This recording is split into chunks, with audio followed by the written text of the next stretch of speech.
Bien-aimés en Jésus-Christ, chers amis, et que la paix et la grâce de Dieu soient avec vous ce matin. Et aujourd'hui, c'est dimanche 24 janvier 2021. Nous bénissons bon Dieu. Nous disons bon Dieu merci parce que nous offrons l'opportunité aujourd'hui, comme à l'accoutumée, on est capable d'enseigner sa parole dans le nom de notre Seigneur et Sauveur Jésus. Moi, profite de l'occasion pour souhaiter à chacun de nous, bienvenue dans la maison de notre Seigneur et Sauveur Jésus-Christ. Et du même coup, moi, souhaite une très bonne participation. Mais j'espère que bon Dieu est capable de vider bénédiction sur notre abondance. Non seulement pour continuer à comprendre la parole et pour être capable de servir bien, mais pour être capable de bien part à la vie éternelle.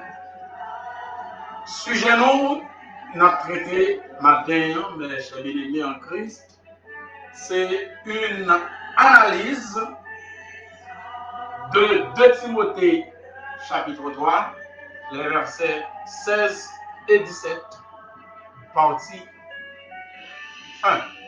Première partie. Titre sujet nous, c'est une analyse de 2 Timothée 3, versets 16 et 17, partie 1. Numéro 1, numéro 2. Justement pour quand même arriver cerner sujet dans toute dimension, dans toute intégralité.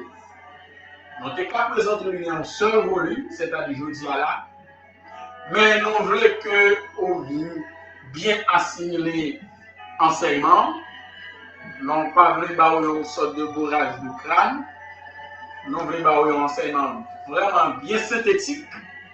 C'est pourquoi nous divisé dans 2 parties. Nous voulons un enseignement bien charpenté. Nous ne voulons pas remplir pour pas saisir l'essentiel de ce sujet. C'est pourquoi nous divisons dans 2. Aujourd'hui, bon Dieu va permettre que nous baillons un morceau là-dedans. Et ça fait nous dire partie 1. Et dimanche, si bon Dieu permet, nous prenons deuxième partie enseignement. Étant donné le sujet, nous c'est une analyse de 2 Timothée chapitre 3, verset 16-17. Nous allons rapidement dans la Bible pour nous identifier ensemble avec 2 versets dans 2 Timothée chapitre 3. 2 Timothée chapitre 3, versets 16 et 17. Mais j'espère que chacun de nous déjà est joué le texte. Nous n'appelons ensemble, même nous pas d'eau, mais quand même par la caillou, bien dans zone courrier, pour capable le texte. Qui ça nous? Toute écriture est inspirée de Dieu et utile pour enseigner, pour convaincre, pour corriger, pour instruire dans la justice. Verset 17. Afin que l'homme de Dieu soit accompli et propre à toute bonne œuvre. 2 Timothée, chapitre 3, les versets 16 et 17. Quel est donc, mes chers bien-aimés, mes chers amis, notre objectif à travers ce sujet.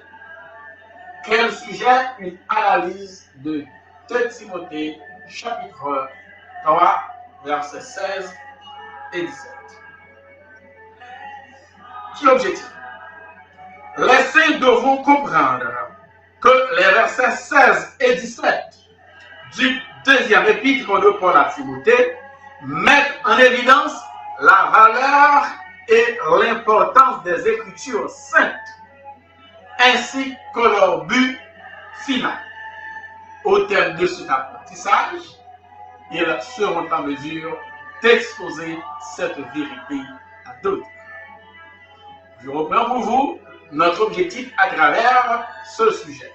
Nous disons que les saints, ou les bien-aimés, les apprenants, les étudiants, sauront comprendre que les versets 16 et 17 du 2e épître de Paul à Timothée mettent en évidence la valeur et l'importance des Écritures saintes, ainsi que leur but final.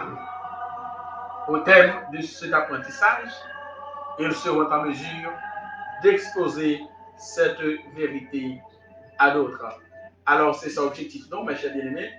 Lorsqu'il apprend le sujet, ça, on va capable de partager la leçon. Nous disons, l'objectif, c'est qu'on va arriver à comprendre que versets 16 et 17 dans 2 Timothée 3, il mettait en évidence, il mettait en valeur, importance, parole, mon Dieu, les Écritures saintes. C'est ça nous définit comme objectif.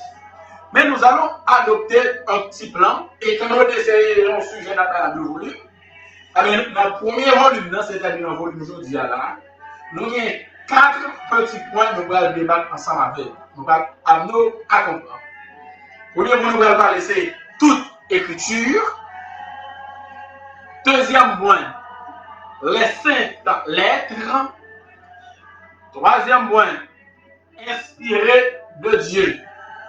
Quatrième et dernier point pour aujourd'hui, l'effet ou l'utilité de l'écriture sainte. Si on prend note, on prend 4 points. Encore le plan de notre message. Premier point, c'est toute écriture. Deuxième point, les saintes lettres. Troisième point, inspiré de Dieu. Quatrième point, l'effet ou l'utilité de l'écriture inspirée. Voilà, mes chers amis, 4 points ça nous va développer et dimanche si Dieu veut, on va continuer à sujet à nous fin. Rapidement, la portée d'un premier point qui c'est, mes chers amis, toute écriture. Au début du verset 16, il est question de toute écriture. Mais question nous t'avons posée, nous, mes chers amis, chers bien-aimés, de quelle écriture s'agit-il? Paul dit toute écriture. Mais de quelle écriture Paul a parlé là? De qui ça Paul a parlé lorsqu'il dit toute écriture? Quelle remarque rapide nous avons fait pour nous répondre avec une question ça, qui c'est de qui écriture Paul lui-même a parlé lorsqu'il dit dans 2 Timothée 3, le verset 16, dans le début texte, les livres toute écriture. Nous disons, il faut comprendre qui ça écriture d'abord. Pour nous comprendre ça Paul voulait dire dans toute écriture. Pour nous comprendre de qui écriture Paul a parlé, dans un premier temps, nous devons savoir ce que signifie écriture. L'un dit écriture de manière simple, qui ça veut dire.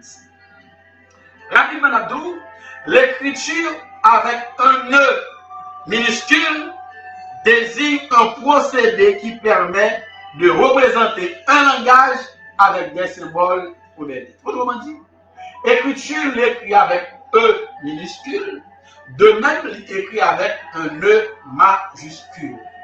ça a déjà fait toute la différence. L'écrit avec petit E, c'est-à-dire E minuscule, il signifie un bagage.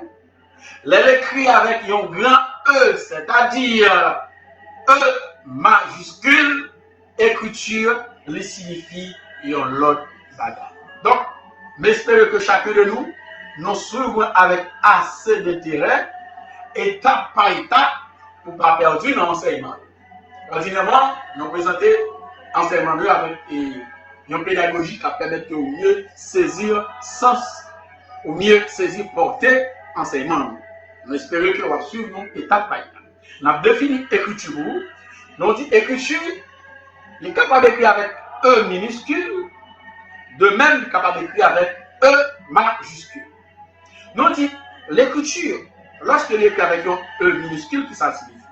Nous avons dit il désigne un procédé qui permet de représenter un langage avec symbole, avec lettres. Ça veut dire qui ça? Ça veut dire que leur écriture ou un langage, le langage c'est la capacité que possède l'homme de communiquer. Langage qui permet de communiquer avec le capable oral.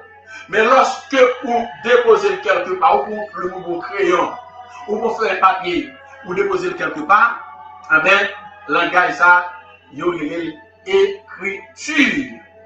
À noter que l'écriture ça lui-même est écrit avec une lettre minuscule.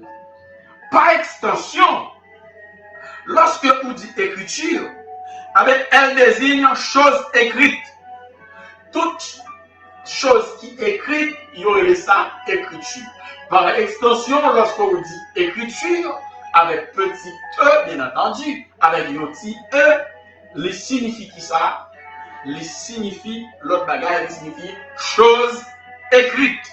Les choses écrites, par exemple, il y a une lettre. Il y a une lettre ou il y a une missive, c'est une écriture. Parce que il signifie chose écrite. Un contrat de mariage, par exemple, c'est une écriture. Il y a un acte de mariage, par exemple, qui s'allie également une écriture, mes chers bien-aimés. Il y a un poème. Il y a un livre. Qui ça on dit, c'est une écriture. Mais écriture avec une lettre avec E minuscule. Mon cours de stylistique française de Jean-Gary Bonnard, par exemple, c'est un livre avec qui ça lié, c'est une écriture. Nous apprenons des exemples. Nous apprenons des exemples pour notre écriture. À noter, mes chers bien-aimés, qu'au verset 16, lorsque l'apôtre Paul dit à Timothée, toute écriture, écriture, ça lui-même écrit avec E majuscule. Il n'est pas écrit avec E minuscule pour nous dire des choses écrites. Pour nous dire que c'est un procédé qui a représenté symbole, qui a représenté langage de préférence par des symboles ou des lettres.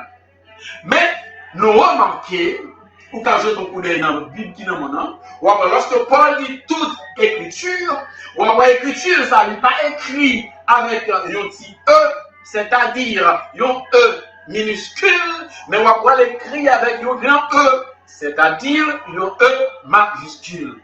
Ça fait, comme je le disais tantôt, toute une différence. Maintenant, mes chers amis, qui ça nous va faire? Nous dit, pour plus de compréhension, on va rechercher l'origine grecque du mot écriture, avec grand E. Nous allons faire un peu de grec. Nous allons voir comment, dans l'origine du mot écriture à la langue grecque, par qui ça le traduit. Ça va aider nous davantage pour comprendre. Le mot écriture, bien entendu avec grand E, vient du grec graphé. Graphé s'écrit G-R-A-P-H-E. Graphé. Graphé, G-R-A-P-H-E. Graphé, il signifie plusieurs bagages. Mais, nous avons sélectionné quelques là-dedans pour comprendre la première partie. Dans le plan noir, qui c'est toute écriture. Graphé signifie un écrit. Graphé signifie une chose écrite. Ça, c'est de manière générale. Ça, il il coïncide ou bien en harmonie avec première définition de écriture avec type là, chose écrite. Chose écrite. Chose écrite, petit e, lui-même tout signifie graphé. Mais ce qui nous intéresse, c'est grand E pour être capable d'établir la différence entre écriture à grand E et écriture avec petit e. Deuxième signification, ou du moins deuxième définition du mot graphé, livre dit les écritures. Les écritures, ça écrit avec grand E, E majuscule. Les écritures, soit pour indiquer le livre lui-même ou son contenu. L'on dit les écritures, graphé qui signifie les écritures, avec grand E, les capables de désigner livre là, ou du moins si capable de désigner ça qui en dans le livre là. Mais de qui il va parler, on va comprendre tout à l'heure. Ça doit attirer l'attention, graphé, deuxième sens, c'est les écritures. Ce n'est pas les écritures avec petit e, mais c'est les écritures avec grand E. Les désigner soit livre là lui-même, ou du moins les désigner contenu livre là. Contenu livre là, on veut dire ça qui en dans le livre là. Ça qui en dans le livre là, c'est graphé, c'est les écritures. Livre là lui-même, c'est graphé, c'est les écritures. De quelle écriture? Disons, on va comprendre un peu plus tard. Troisième définition, graphé signifie une certaine portion ou une section des faits d'écriture. Là, vous commencez à comprendre quelque chose de troisième définition. Nous disons, graphé signifie encore une certaine portion ou une section des écritures sacrées ou encore des saintes écritures. Graphé, ou bien une partie dans l'écriture, ou bien une portion de l'écriture, qui est écriture des écritures saintes, et on dit ça graphé. Alléluia. J'espère que nous commençons à avancer ensemble avec moi là, pour nous comprendre les choses. Alors, une certaine portion, ou une section de cette écriture. Maintenant, là, nous aller dans le Nouveau Testament, par exemple, il y a 51 versets dans le Nouveau Testament, côté où on joue écriture avec grand E. Il est capable d'écrire au pluriel ou capable d'écrire au singulier également. Féminin singulier ou féminin pluriel. Nous disons qu'il y a 51 versets dans le Nouveau Testament où on peut trouver écriture ou qui se traduisent en grec par graphie. Écriture, ça qui traduit par graphie, soit dans la Bible qui est dans mon c'est-à-dire dans la Bible qui est dans mon surtout dans la deuxième partie de la Bible, donc on est Bible il y a deux parties là-dedans. Il y a une partie nous la première alliance, il y a une deuxième partie nous la deuxième alliance, il y a une partie nous le Ancien Testament et l'autre partie nous le Nouveau Testament. Donc, si nous allons dans la deuxième partie, c'est-à-dire dans le Nouveau Testament, nous avons une écriture mentionné 51 fois. Donc, écriture avec E majuscule là lui-même, c'est donc l'écriture ou les écritures plurielles qui sont désignées les seules écritures. Ces écritures, c'est ça la Bible. Donc, lorsque Paul dit toute écriture, de quelle écriture s'agit-il? Il s'agit de la Bible. Il s'agit des saintes écritures. L'on dit saintes écritures, où est la Bible? Les saintes écritures, la Bible. Donc, toute écriture, lorsque Paul commence le discours là dans 2 Timothée le verset 16, lorsqu'il dit toute écriture, de quelle écriture Paul voulait parler? Paul voulait parler de la Bible. Paul voulait parler de ce qui est contenu dans la Bible. Parce que l'écriture est capable d'une portion, elle est capable d'une section, elle est capable de tout livre là, c'est-à-dire toute Bible. Et ça fait des jours, l'un dit le Bible lui-même, le livre lui-même, mais quand tu as compris que le livre que tu as parlé là, et bien le livre là, il a parlé de la Bible. Alors mes chers amis, bien aimés, nous t'avons dit quelque chose. Dans le christianisme, les saintes écritures désignent les paroles écrites et dites par les saints hommes de Dieu inspirés par le Saint-Esprit. Hein? Quand Paul dit toute écriture, il fait référence à la parole de Dieu. Paul ne va pas parler de écriture, un philosophe capable d'écrire. Paul ne va pas parler de un poème, un poète ou un poétesse quelconque qui écrit. Non.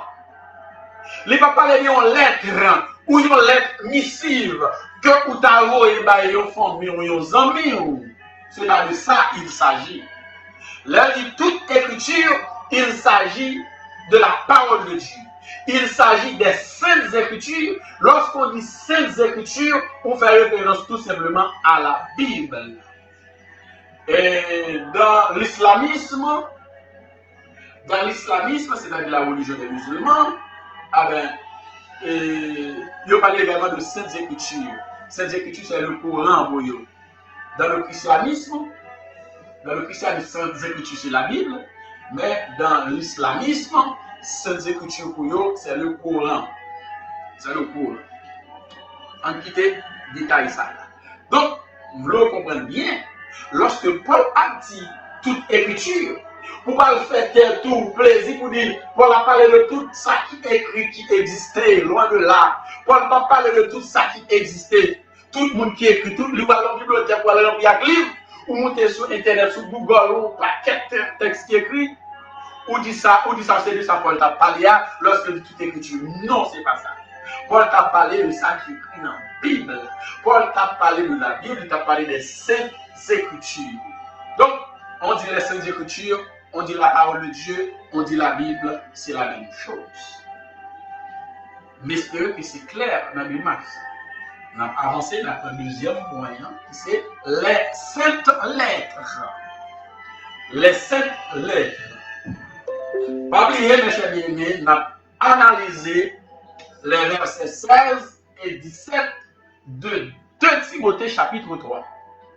Cependant, au verset 15 de ce même chapitre, c'est-à-dire 2 Timothée chapitre 3, Paul fait mention de l'autre bagaille. Il utilise l'autre expression. Il utilise l'autre terme. Il n'a pas dit écriture, mais il dit il parle de saint lettres. Il faut chercher comprendre. Lettre, Paul a parlé de saint lettres.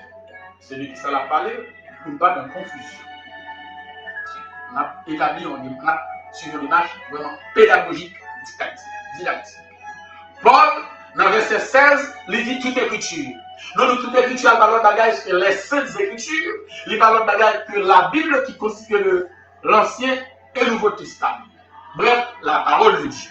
Mais l'un faut monter légèrement dans le même chapitre là, dans le verset 15 là, c'est-à-dire verset 20 avant verset 16 là, Paul parlait de les saintes lettres. Paul parlait de les saintes lettres. Est-ce que lorsque Paul dit les saintes lettres, est-ce qu'il s'agit de la Bible? Alléluia. Alors, souvenez bien. Paul parlait de saintes lettres dans le verset 15, dans le verset 16, Paul parlait de toute écriture. Nous autres, nous disons toute écriture signifie la Bible, toute écriture signifie les saintes écritures, ou encore les écritures saintes. Maintenant, dans le verset on a utilisé l'expression les saintes lettres. Est-ce que les saintes lettres, est-ce que Paul peut faire ça avec la Bible? Donc, l'oubli, il faut qu'on comprenne son oubli pour pas de confusion. Dis-moi Dieu merci, à travers ce sujet ça, il y a quelques confusions ou bien possibilités pour éviter. Ça nous va faire. Alors, merci à vous de comprendre bien. Pour ne pas dire c'est mon aïe et me faire vanter sans les points pour dire pas pour le corps. Eh bien, on a regardé dans 2 Timothée 3, verset 16, ça Paul dit. Paul dit à Timothée, dès ton enfance, tu connais les saintes lettres, excusez-moi l'expression, qui peuvent te rendre sage à salut par la foi en Jésus-Christ. Je reprends le verset 15. Dès ton enfance, tu connais les saintes lettres qui peuvent te rendre sage à salut par la foi en Jésus-Christ. On cherche à comprendre ça pour la dire là. Là, il a Timothée, dès ton enfance, développé. Simon, développé enfant, tu connais les saintes lettres. Et pas 5 lettres, non, s'il vous plaît. Les saintes lettres ou te connais les saintes lettres, qui peuvent te rendre sage à salut par la foi. Allons chercher à comprendre quelque chose. On va bien chercher à comprendre qui ça signifie les saintes lettres. Mais pour comprendre ça signifie les saintes lettres, l'autre détail, nous avons supposé là. C'est ça. Nous allons aller dans la loi juive. Nous allons aller dans la loi juive pour comprendre quelque chose. Et bien, selon la loi juive, nous tous captons là, les familles doivent enseigner aux enfants l'Ancien Testament dès l'âge de 5 ans. Soit à travers l'histoire juive, ou à étudier davantage l'histoire juive, ou à étudier ça, ou à voir que si moun yo depuis yo 5 ans, parents yo enseigné yo l'Ancien Testament. On va dire l'Ancien Testament. À l'âge de 5 ans. Donc, on va considérer quelques versets dans la Bible pour vous. Mais on ne va pas jouer dans la Bible que de 5 ans. On va aller à travers l'histoire du peuple juif. On va aller à travers la réalité juive.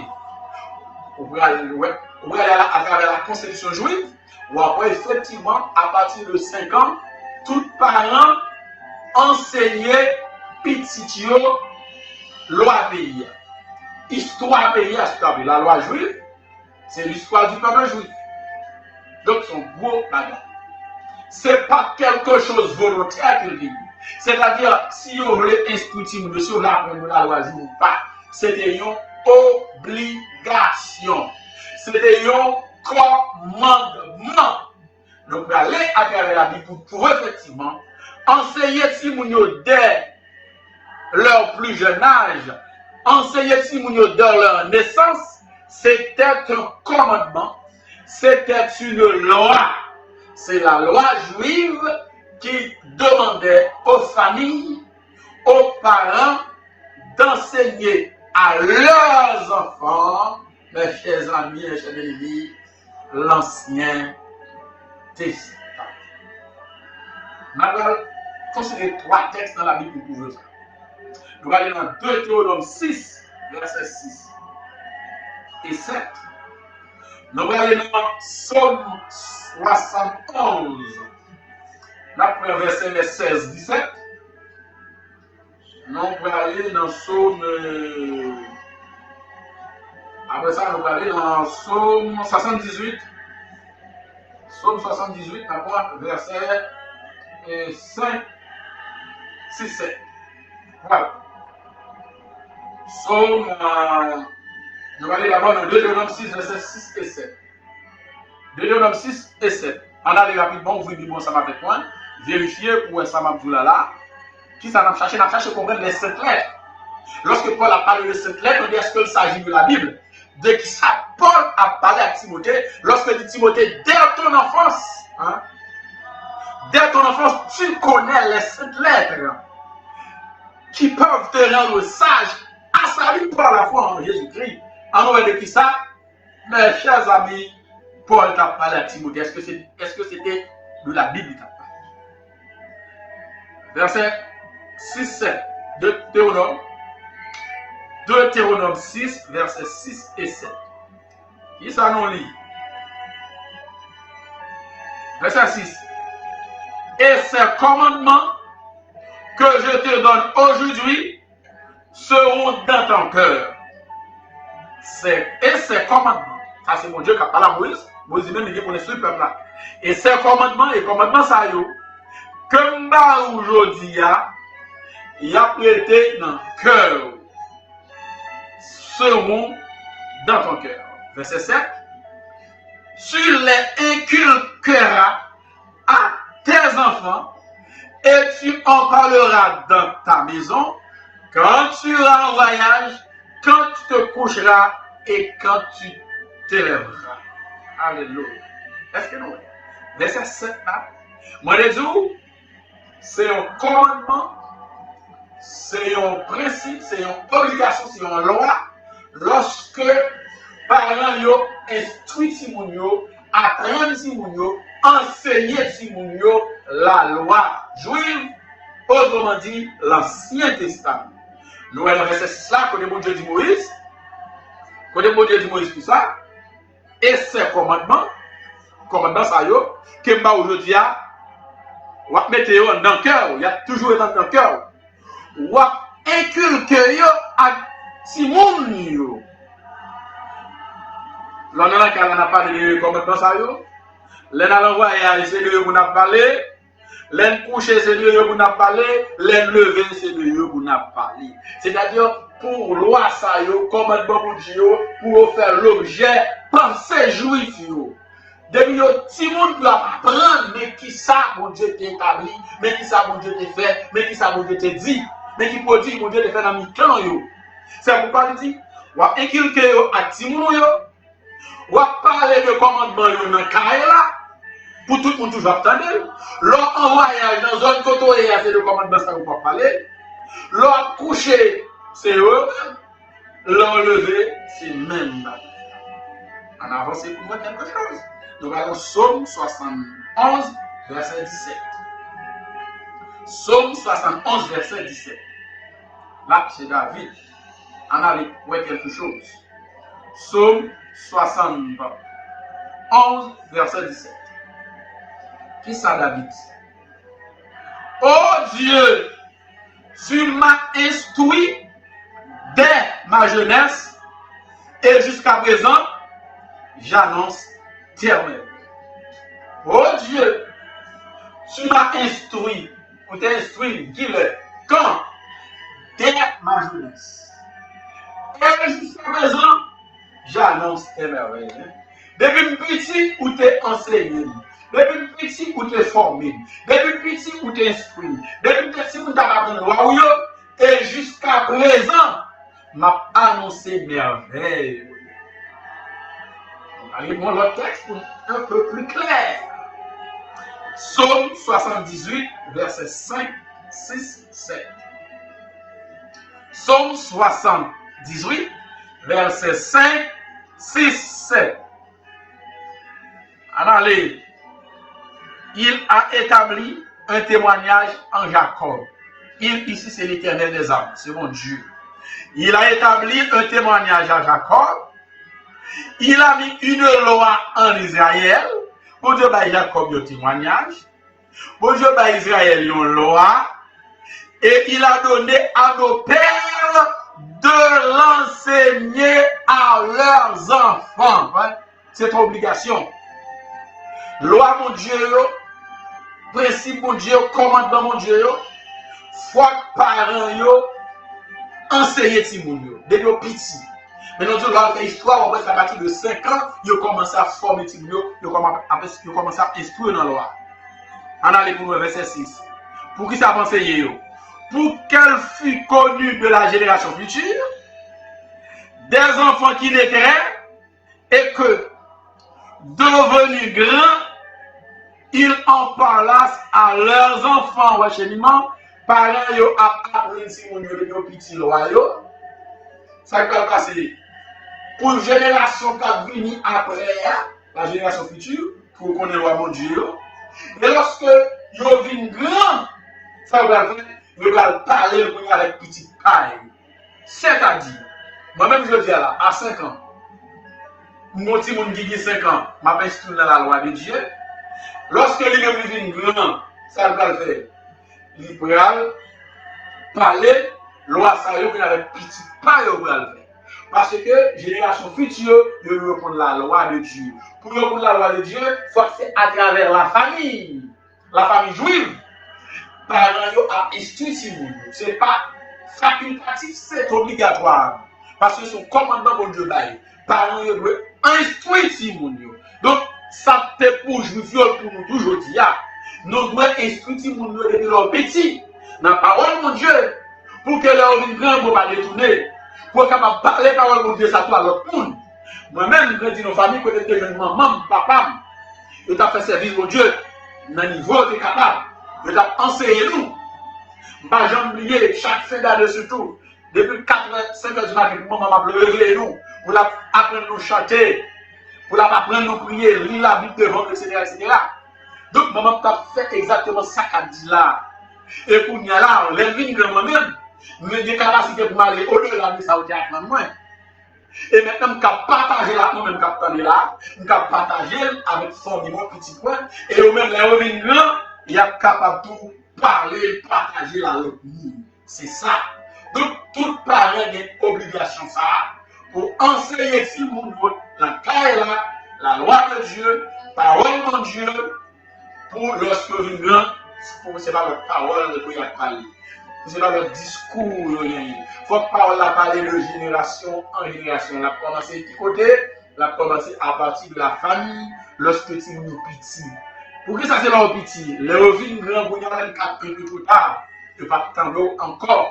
C'est le petit monde, il y a levé, pour pas prendre le parole de Dieu, pour capable grandir là-dedans. Et même tous les revenus grands, pour y être dans ça, y être apprendre dans ça qui est placé pour lui. Alléluia. Est-ce que nous finissons le texte là? Nous sommes dans verset 6 là, nous pas trop fini. Verset 7 à 10, ça dit, afin qu'ils missent en Dieu leur confiance, qu'ils n'oubliassent pas les œuvres de Dieu et qu'ils observassent ses commandements. Imaginez que Juifs, ils ont tant de pas dit Timounio, parents étaient esclaves en Égypte, parents fait environ 400 ans esclaves d'Égypte. Et bon Dieu t'a délivré, bon Dieu fait la mer où c'est au passé. Si parents de génération en génération pas prendre Timounio, ça, ils ne pas songer, ils ne pas connaître de référence. Parce qu'ils ne pas connaître, ils ne pas connaître qui grandeur mon Dieu a gagné. Ils ne pas connaître qui pouvoir mon Dieu a gagné, qui autorité mon Dieu a gagné. Ils ne pas bénir mon Dieu, ils ne pas servir mon Dieu. Parce qu'ils ne pas apprendre de bagager ça. Donc c'est, depuis la jeunesse, on ne pas apprendre si on connaît la loi, on connaît la parole de Dieu, pour que les hommes grands, pour capable de faire service mon Dieu, pour capable de bénir mon Dieu, pour capable de abandonner mon Dieu. C'est ça qu'il a dans verset 7 là. Afin qu'ils missent en Dieu leur confiance. Il ne va pas confier sur une divinité quelconque. Il ne va pas confier sur les hommes. Soit un homme politique qui va connaître, un monde quelconque, mais il va mettre espoir dans mon Dieu. Parce qu'il connaît mon Dieu depuis qu'il était petit. Laisse ça pour observer commandement mon Dieu. C'est le même pour Timothée. Paul dit, dès ton enfance, tu connais les saintes lettres. C'est-à-dire que Timothée, depuis que tu es petit, parents t'ont enseigné. Là, nous parlons de parents, nous parlons de grand-mère Timothée qui c'est Loïs. Nous parlons de maman Timothée qui c'est Eunice. Grand-mère Timothée c'est Loïs.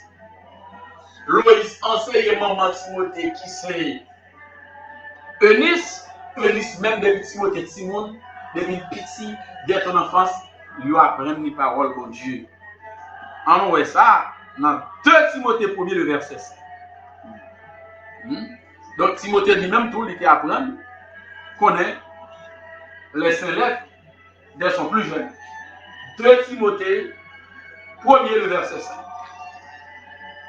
Qui ça nous voit dans 2 Timothée 1er le verset 5? Gardons le souvenir de la foi sincère qui est en toi. C'est Paul qui a parlé à Timothée. Paul dit Timothée, c'est pour garder souvenir foi sincère qui est en vous, qui habitait d'abord dans ton aïeul. Loïs, c'est-à-dire nos grands-parents. Loïs, qui c'est grand-mère. Parole, ça t'a habité dans nos grands-parents, notamment maman et grand-mère, qui c'est Loïs, dans ton aïeul Loïs, et dans ta mère Eunice, et qui, j'en suis persuadé, habite aussi en toi. Alors, ça a quitté notre grand-mère Loïs, qui habite dans maman Eunice. Bon, dis-moi persuadé, moi crois que parole ça tout l'inan ou. Pour qui ça? Parce que dès ton enfance, tu as appris les saintes lettres. Depuis Timothée était Timoun, il t'a instruit. Parole t'a enseigné les saintes lettres. Maintenant, dans le moment où Timothée était sur la terre, dans le moment où Timothée était Timoun, Jésus, mes chers amis, pas de venir mourir sur les représentants du calvaire. Ça veut dire qui ça? Ça veut dire Timothée fait sous la loi. Ça veut dire Timothée fait sous la loi, donc Timothée apprend les saintes lettres. Mais il était petit. Donc cette lettre, ça pour la parler, là, c'est pas la Bible. Parce que la Bible, il y a deux morceaux là-dedans, l'Ancien et le Nouveau Testament. L'autre dans l'Ancien Testament, ou ajouter le Nouveau Testament dans la Bible. Mais les cinq lettres, pour la parler à Timothée là, il ne pas parler de la Bible parce que pas bien la Bible. Pour la parler là de l'Ancien Testament. Ça Moïse écrit dans le Pentateuque. Et ça prophète écrit. Ça Salomon écrit dans le Proverbe. Ecclésiaste. Ça, par exemple, David écrit dans Somme. C'est de ça. Depuis que Timothée était petit, il t'a appris le bagage. Donc, les écrits de l'Ancien Testament, mes chers amis, vous voyez les saintes lettres. Mais lorsque nous disons les saintes écritures, ça englobe l'Ancien et le Nouveau Testament. Est-ce que m'a bien analysé ce texte-là? Est-ce que m'a appris nous pour comprendre là? Parce que ça n'a pas à faire une analyse. On a analysé le texte. Donc, lorsque Paul dit toute écriture, Paul veut parler de l'Ancien et le Nouveau Testament. Mais lorsque Paul parlait de cette lettre dans verset 15 là, Paul a parlé essentiellement, Paul a parlé tout simplement de l'Ancien Testament. Il n'a pas parlé là du Nouveau Testament, il n'a pas parlé de la Bible de manière générale, de manière globale, mais il a parlé d'une partie, il a parlé de Sanrélé, l'Ancien Testament. L'esprit là, et frères et sœurs qui branchent là, et d'autres qui vont attendre enseignement ça un peu plus tard, et commencer à comprendre ça qu'a dit là. Est-ce que c'est clair? Bref. Donc, c'est clair, mes chers amis, lorsqu'il a parlé de Sainte Lettre, il a parlé de Ancien Testament. Mais là, on parle des Saintes Écritures, il y a englobé Ancien et Nouveau Testament, qui c'est la Bible, c'est-à-dire, elle désigne la parole dans son ensemble. La Bible, Ancien et Nouveau Testament, il y a englobé la parole de Dieu dans son ensemble. Mais lors dit Sainte Lettre, on dit tout ça qui était écrit avant la venue de Jésus sur la terre. Est-ce que c'est clair? Alléluia.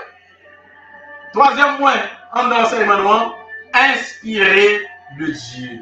Paul dit toute écriture. Là, dit toute écriture, nous maintenant dit c'est les saintes écritures.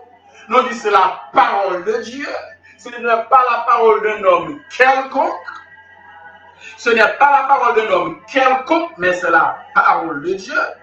Avec cette écriture, elle est inspirée de Dieu. Nous allons parler d'inspirer de Dieu. Inspirer de Dieu, troisième point. Ça vous dit.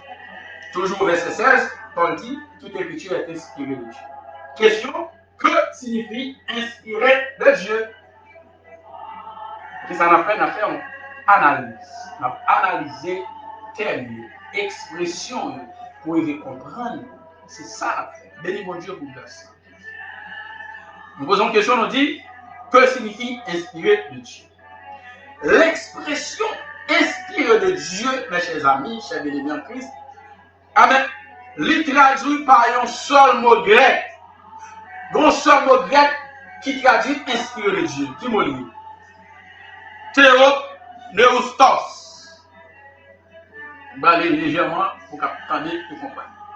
Il y a un seul mot grec qui traduit inspiré de Dieu. Le mot grec là, c'est Théoneustos. Comment s'écrit Théoneustos? Théoneustos.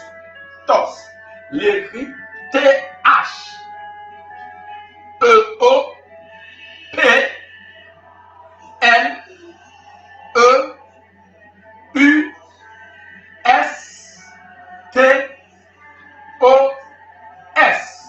Pas pour venir pour mon cap notre show. Nous allons remplir et frères et sœurs, nous remplir les amis, remplir les étudiants, ça va avec eux, toujours, et même prendre. Nous avons appelé le mot ça pour vous. Nous avons inspiré de Dieu, il sortit dans un mot grec, un seul mot grec. Un mot grec traduit une expression inspirée de Dieu. Qui m'a lié, nous dit c'est Théoneustos. Théoneustos. Qui s'écrit T-H-E-O-P-N-E-U-S-T-O-S. Mais moi, ça qui c'est théopneustos là, les mêmes tout les sortis de deux mots grecs. C'est deux autres mots grecs qui baou théopneustos. Qui deux mots grecs? Premier mot, parce qu'on a coupé théopneustos là en deux. Premier mot, on a donné théos. Premier mot, c'est théos, il s'écrit T-H-E-O-S. Deuxième mot, c'est néo. Néo, il écrit P-N-E-O. Je vous comprends? Théopneustos, qui signifie inspiré de Dieu, il sorti dans deux mots grecs. Il est composé de deux mots grecs. Premier mot grec là, c'est théos. Deuxième mot grec là, c'est néo. Néo qui s'écrit P-N-E-O. Mais c'est le écrit tout de composition théos, T-H-E-O-S. Deuxième mot, c'est néo. Néo qui s'écrit P-N-E-O.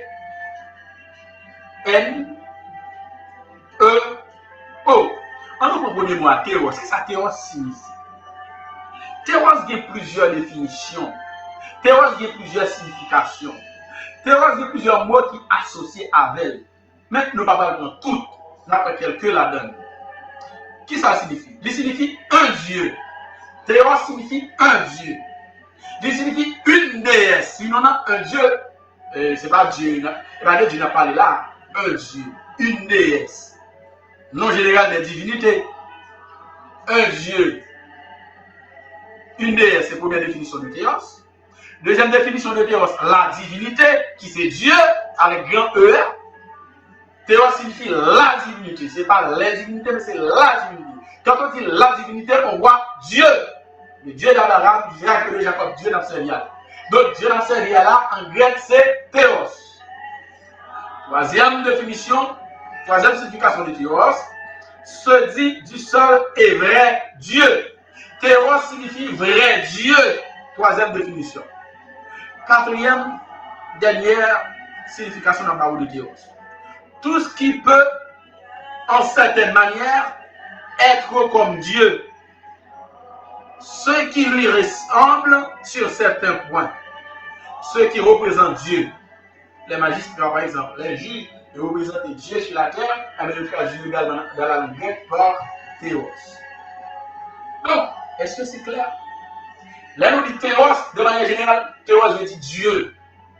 On dit un Dieu, une déesse là, on dit le vrai Dieu, le seul et vrai Dieu, la divinité, Dieu. Maintenant, deuxième mot qui c'est Néo.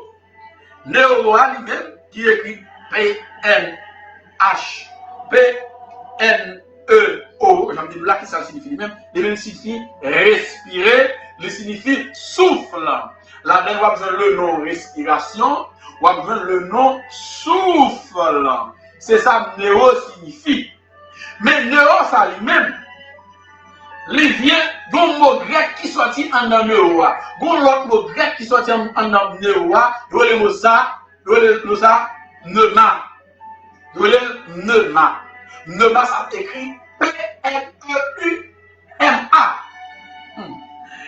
Nous disons néo qui P-N-E-O qui signifie respirer, qui signifie souffler, la même respiration, je souffle, qui veut dire vent, par exemple.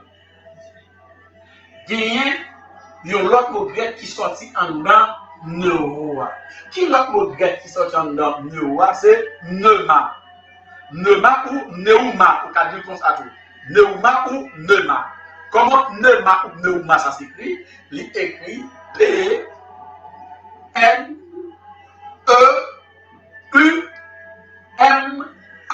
Qui ça signifie? Neuma, qui ça signifie? Mais, nous disons ce mot grec, il y a plusieurs significations. Nous prenons trois là-dedans. Premier, ça signifie un mouvement de l'air. Neuma signifie un mouvement de l'air, un petit coup de vent. C'est-à-dire il souffle, un petit coup de vent. Neuma. Deuxième définition. Neuma signifie l'esprit, c'est-à-dire le principal vital par lequel le corps est animé. L'esprit, c'est-à-dire le principe vital par lequel le corps est animé. Ça fait en mouvement, ça fait corps animé. Si on va gagner souffler sur vous, il y a l'esprit en grec, on ça pneuma. Troisième définition de pneuma, c'est un esprit, c'est-à-dire une sainte essence, dépourvue de toute matière, possédant un pouvoir de connaissance, de désir, de décision, d'action. Donc, il y a plusieurs mots qui s'associent à pneuma. Les mots s'associent à pneuma, qu'est-ce que c'est? Esprit. Esprit qui est avec grand E. Esprit avec petit E. Chose spirituelle. Vérité. Inspiration. Souffle. Vent. Âme. Alors, lorsque Paul dit inspiré de Dieu, qui ça veut dire là? C'est-à-dire c'est le bon Dieu lui-même qui sait auteur tout écrit. Parce que l'on prend théopnéostas, où elle a un Dieu, où elle a un esprit.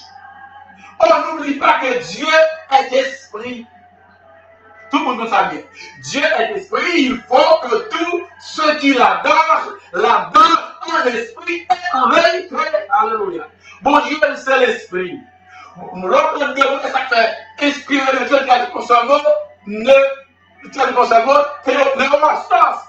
Mais les décomposés, il y a deux mots, il y a théos, il y a néo ou il y a neuma. Neuma qui signifie esprit, qui signifie souffle, etc. etc. Donc, mon Dieu encore, c'est l'esprit. Là, il dit inspiré de Dieu, c'est-à-dire l'écriture, ça y est, c'est pour Dieu lui-même qui écrit. Mais il dit tout simplement passé par des hommes.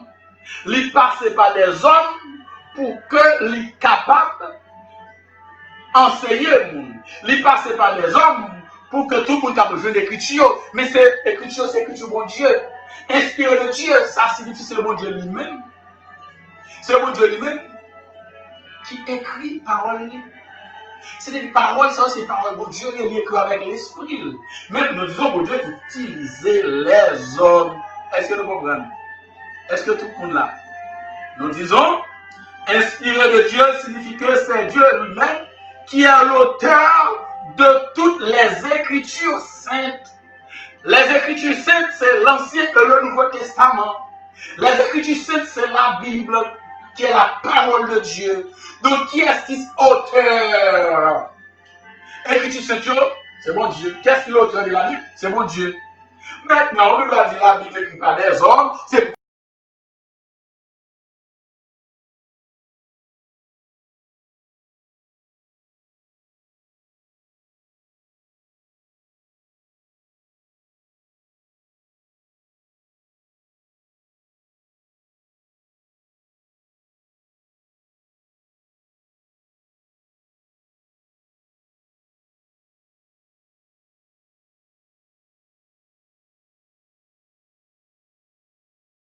qui dit Moïse, mais ça pour écrire, mes volontés pour mon peuple juif, mais ça me voulait pour eux, mais comment pour marcher, mais ça si on fait la vie, mais ça si on va faire la mouille.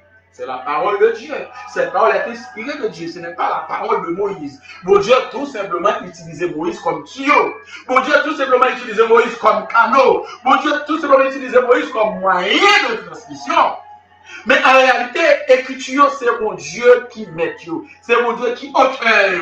C'est pourquoi, lorsque Paul dit à Timothée, toute écriture est inspirée de Dieu, avec écriture, ça, qui est qui auteur, on dit c'est l'Éternel des armées, c'est mon Dieu qui auteur. Inspiré de Dieu signifie c'est mon Dieu qui auteur écrit ça. Alléluia. Est-ce que nous clairs là? Est-ce que jusqu'à présent nous avons des marques là? Par des gens qui comme ça dit là, par des gens qui troublent. Par des gens qui troublent. Voilà, donc c'est mon Dieu qui auteur tout écriture ça. Donc nous disons mon Dieu passé par des hommes pour le capable, et bien entendu les hommes spirituels, bon Dieu passé par eux pour le capable de faire qu'on est volonté. Et lorsque le monde ça a parlé, on va parler de nous-mêmes, mais il a parlé de bon Dieu. Il n'a pas parlé de propre tête par eux, il a parlé de bon Dieu, parce que ça y a dit, il a pas sorti de eux, mais il sortit de bon Dieu. Toute écriture inspirée de Dieu, mais ces paroles qui sont de la carte de Dieu directement. C'est parole que mon Dieu est auteur. Parole dont Dieu est l'auteur. Je ne vais pas parler de n'importe quoi, on n'a pas de la rue à la voix, il va s'inspirer de Dieu. Je ne vais pas parler de ça là. Il y a beaucoup qui comprennent par exemple l'église là pour le faire un pacte spirituel, il faut le faire un pacte économique d'abord. Ça, c'est pas parole inspirée. Ça, c'est pas parole de Dieu. C'est pas vous qui inspire mon ça. Mon ça, c'est des affaires là, réglées. L'utiliser parole, parole. Parole, ça va inspirer de Dieu. Toute parole qui n'est pas inspirée de Dieu, il y a l'autre esprit qui est inspiré par ça, qui c'est Satan. Parce que Satan, son esprit et tout, son démon déchu. Son esprit n'est pas qu'à Satan. Satan n'a pas forme monde, mais Satan n'est pas un monde. Satan, son esprit lié. Donc, l'église a fait un pacte spirituel, c'est lorsque tu fais un pacte économique. Ça va pas au Dieu. Hein? Je ne vais pas faire offrande en good, c'est l'Ouest qui fait offrande moi-même. Qui côté l'église en Haïti? Si l'église aux États-Unis dit que l'offrande fait dans $, c'est correct. C'est bon. Il au Canada, l'offrande fait dans $, c'est correct. Hein? Il au Brésil, l'offrande fait dans $, c'est correct. Nous ne pouvons pas en Haïti, ou nous ne pas faire offrande en good, ou faire offrande en $. Est-ce que ça, c'est pas l'inspirer? Non! Alors, ça va inspirer. Alors, les hommes de lui. Hein? Ça, c'est parole, les hommes. Parole, ça ne va pas inspirer. Nous ne pas soutenir mon Dieu. Toute écriture est inspirée, nous ne pas du sale sage.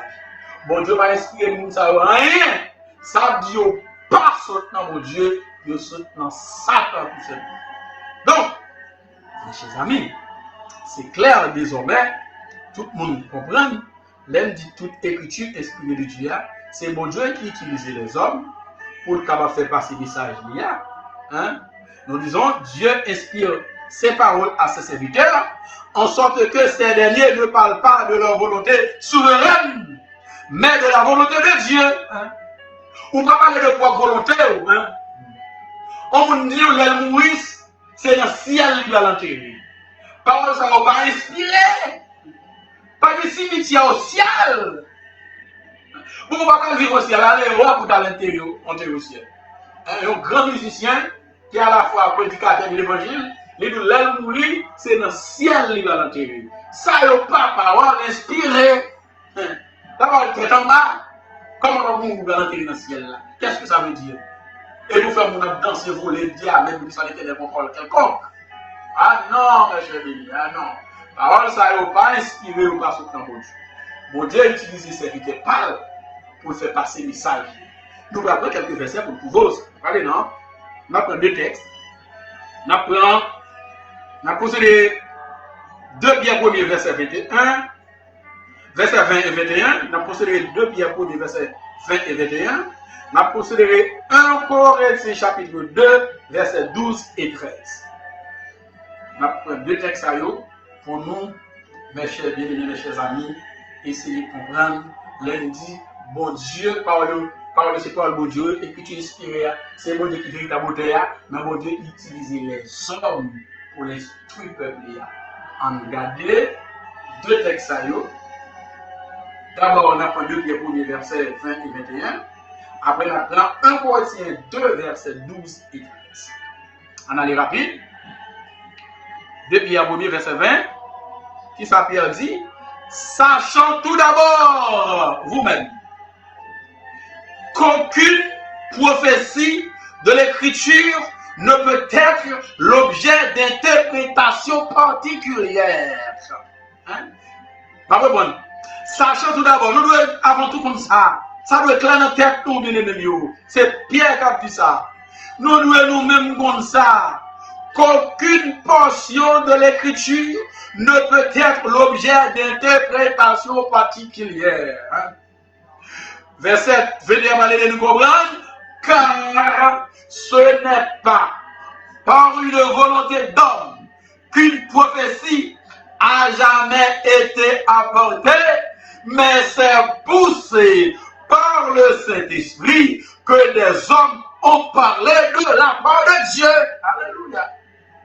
Et que tu parles, les hommes ont parlé de la part de Dieu.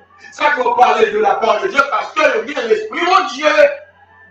Le Saint-Esprit dans la vie, c'est-à-dire bon Dieu dans la vie, ça permet que vous interprétez par là comme il convient. Bien entendu, mes chers amis, l'écriture prophétique qui a parlé là, c'est de l'Ancien Testament. Pierre a évoqué ici le ministère de l'Ancien Testament. C'est pourquoi il dit, sachez tout d'abord, il dit ça, par contre, il portion de l'écriture, que le monde capable de manger pour l'interprétation qu'il les choisit mal ça comme interprétation. Non! C'est l'Esprit mon Dieu qui peut guider notre type, notre qualité d'interprétation de la parole. Le bal de mauvaise interprétation, l'auteur de sens, là, le démoniaque qui est sur la terre, pour dire, démoniaque qui est chrétien, c'est chrétien qui est sur la terre, mais vrai chrétien dans le ciel, ou chiré. Ou chiré, on a interprété par mon Dieu. Quand l'homme est taillé, on va dire mon Dieu tout taillé. Pas par interprétation, pas parce qu'on pas inspiré de Dieu. Ou pas une grâce de Dieu, ou pas l'esprit de Dieu, ou pas comprendre rien dans mon Dieu. Pierre dit, c'est pour se parler cet esprit que les hommes ont parlé de la parole de Dieu. Parole, homme de Dieu, pas saute de lui, il saute de l'éternel des armées. Il saute de l'éternel des armées. Là où tu vois, mon Dieu établi sur la terre, c'est pas par mon nom, c'est pas mon Dieu. Parce que Jésus-il, des prophéties qui annoncent, Daniel 2, verset 44, dans le temps de savoir le Dieu des cieux, un royaume, qui ne sera jamais détruit.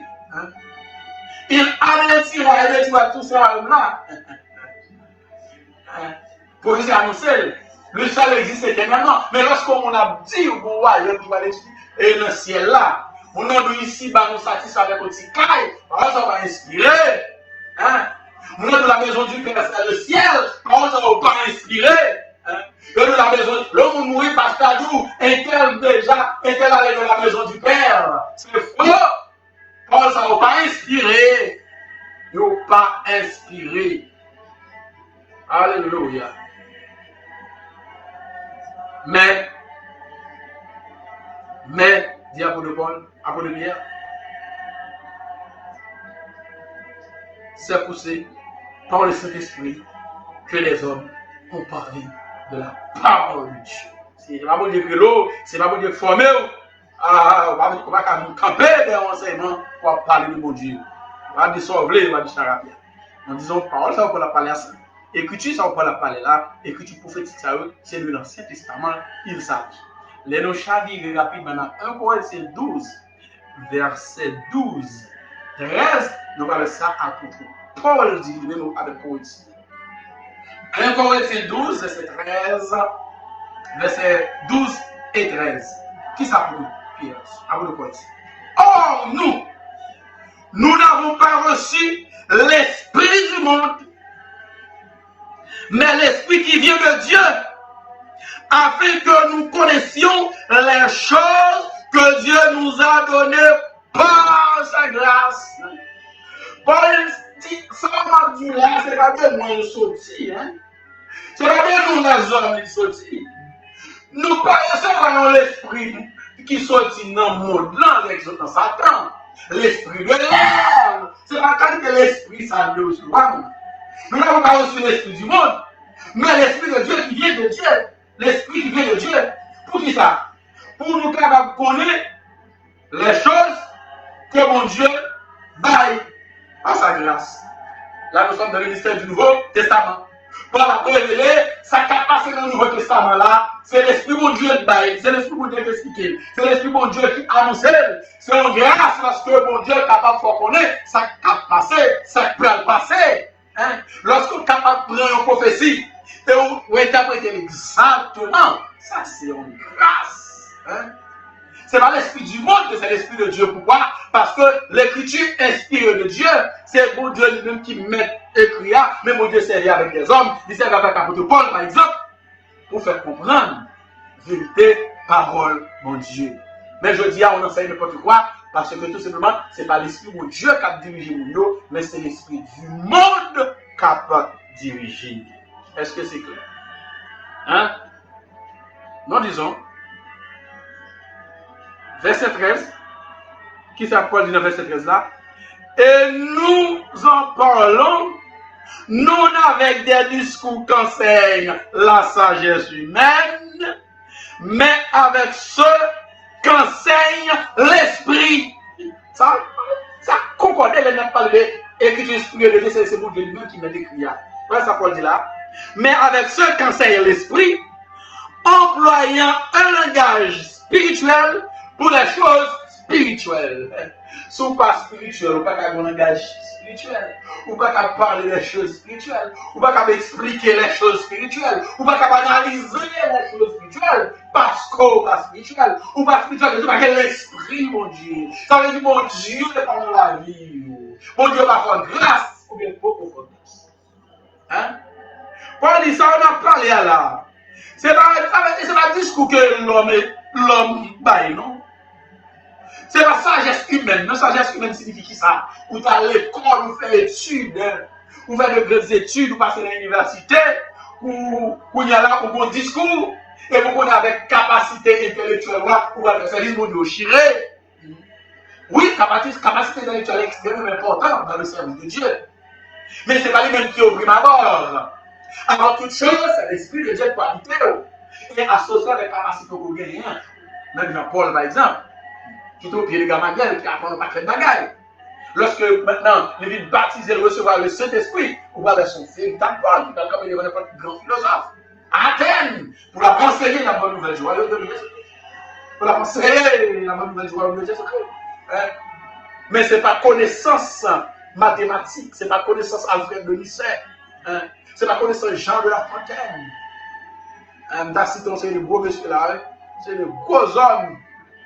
Dacité. Parce que nous étudions à l'école, nous étudions à l'école. Nous la cité.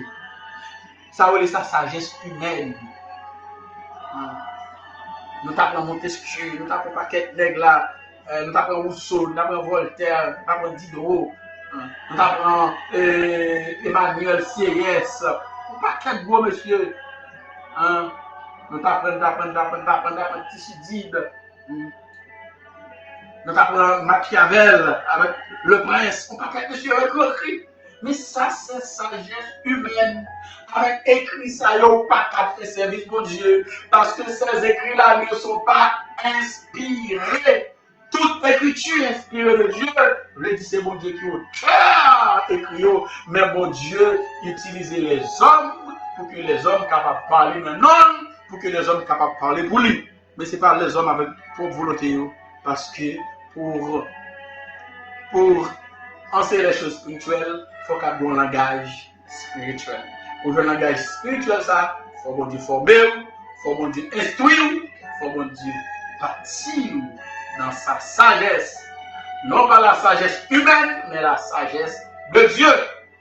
Non pas les choses du monde, mais les choses spirituelles. On a besoin d'un langage spirituel pour capable parler des choses spirituelles. Est-ce que c'est nous disons Paul ici,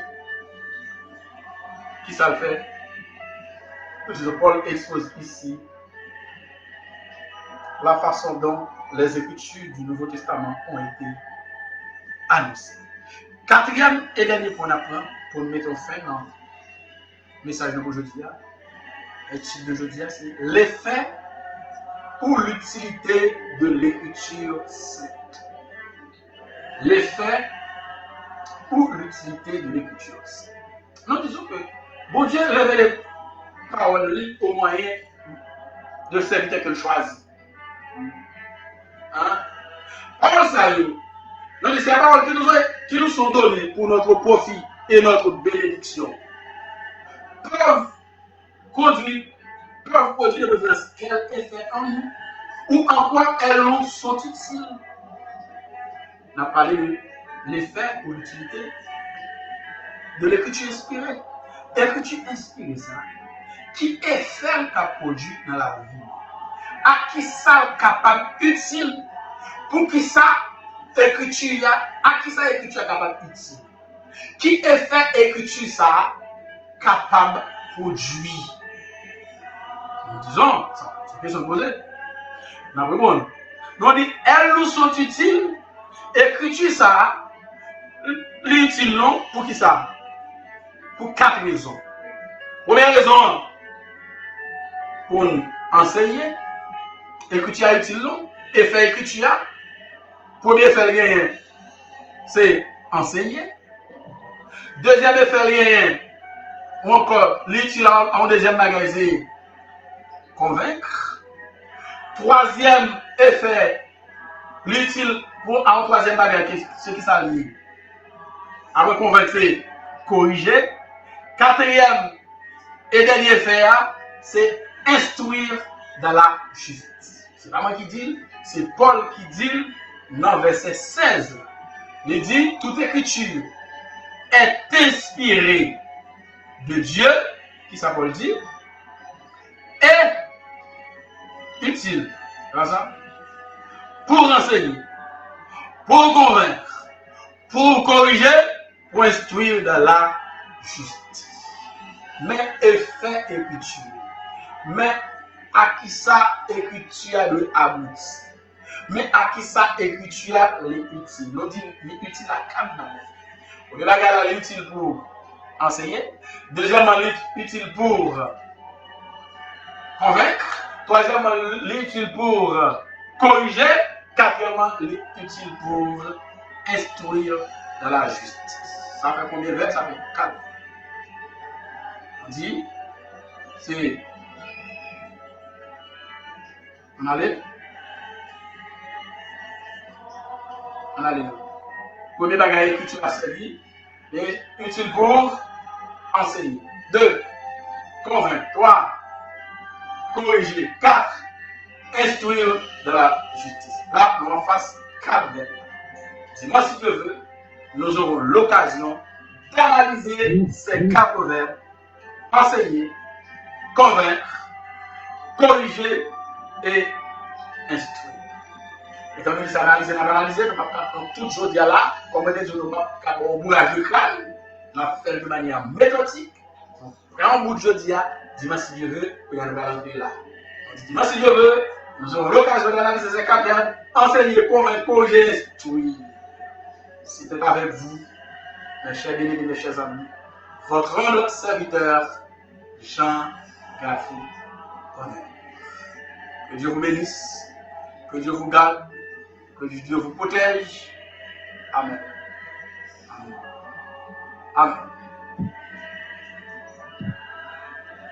Voilà, mes chers amis, notre enseignement pour aujourd'hui. La première partie analyse, non, reste analyser la fête dimanche si Dieu veut. Le temps pour nous pour saluer quelques amis qui étaient encore là ensemble avec nous. Et est-ce que nous avons des amis? Internet a un petit problème là. Hein? Et nous, Patrick Bonheur, tu es là ensemble avec nous depuis le matin. Et jusqu'à présent là, c'est le petit premier ensemble avec nous dans le service là matin. Patrick Bonheur depuis le Canada, principalement en jour. On dit bon Dieu merci pour lui parce qu'il est ensemble avec nous. Nous avons plusieurs autres là, qui étaient là ensemble avec nous. On va essayer de faire yo. Internet a galère parler moi nous là. Yes, nous sommes ensemble avec nous là. Qui toujours là. Nous avons Salut Charles, nous saluons. Frère Salut Charles qui est ensemble avec nous. Bon Dieu béni nous. Nous saluons frère Salut Saint-Domingue ou bien Haïti. Nous avons frère Salut Saint-Domingue. Anatalia Tolentino depuis Chili. C'est ma nièce, nous saluons. Nous saluons tout le monde ensemble avec vous. Papé Ulrich depuis la République d'Haïti. Nous saluons Papé Ulrich. Jean-Bernard Dieudonné. Là, je suis moi en direct. Il dit, nous saluons Jean-Bernard Dieudonné. Et mon cousin David Innocent depuis le Canada, zone Anjou. Nous saluons David. Nous saluons tout le monde qui est en ligne, mais qui n'a pas fait commentaire. Le pas fait commentaire, vraiment pas. Ouais, je suis en ligne. Donc, moi, il y a plusieurs monde qui sont ensemble avec nous, mais il n'a pas fait commentaire, ça fait que nous parlons.